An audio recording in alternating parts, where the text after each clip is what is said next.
គន្លឹះទាំង10ក្នុងការសន្សំលុយឲ្យទទួលបានជោគជ័យ 1. កំណត់គោលដៅហិរញ្ញវត្ថុឲ្យច្បាស់លាស់ចែកគោលដៅជាពីររយៈពេលខ្លីទិញសម្ភារចាំបាច់និងរយៈពេលវែងទិញផ្ទះឬនិវត្តន៍ការមានគោលដៅច្បាស់លាស់បង្កើតកម្លាំងចិត្តក្នុងការសន្សំ 2. បង្កើតកញ្ចប់ថវិកាប្រចាំខែ budgeting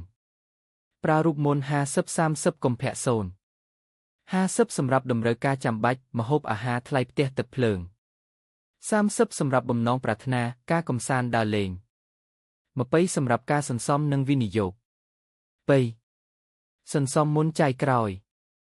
នៅពេលទទួលបានប្រាក់ខែភ្លាមត្រូវដក20បញ្ចូលក្នុងកុងសន្សំភ្លាមមុនពេលយកលុយទៅចំណាយលើប្រាក់ផ្សេងទៀត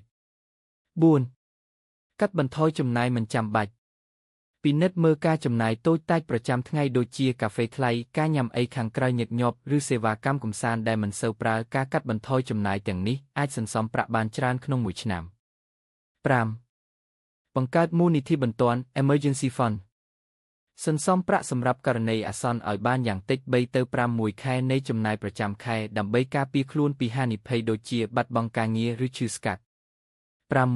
6. ជៀសវាងបំណុលអាក្រក់កាត់បន្ថយការប្រើប្រាស់កាតក្រេឌីតនិងការខ្ចីប្រាក់ទិញសម្ភារប្រើប្រាស់ដែលទម្លាក់តម្លៃបើមានបំណុលត្រូវផ្លាស់ប្ដូរសងបំណុលដែលមានការប្រាក់ខ្ពស់មុនគេ 7. តាមដានការចំណាយប្រចាំថ្ងៃប្រើប្រាស់កម្មវិធីទូរស័ព្ទ App ឬសៀវភៅកំណត់ត្រាដើម្បីកត់ត្រារាល់ការចំណាយការធ្វើបែបនេះជួយឲ្យដឹងថាប្រាក់រត់ទៅណាខ្លះនិងងាយស្រួលកែតម្រូវ 8. ទិញទំនិញដោយមានការរៀបចំ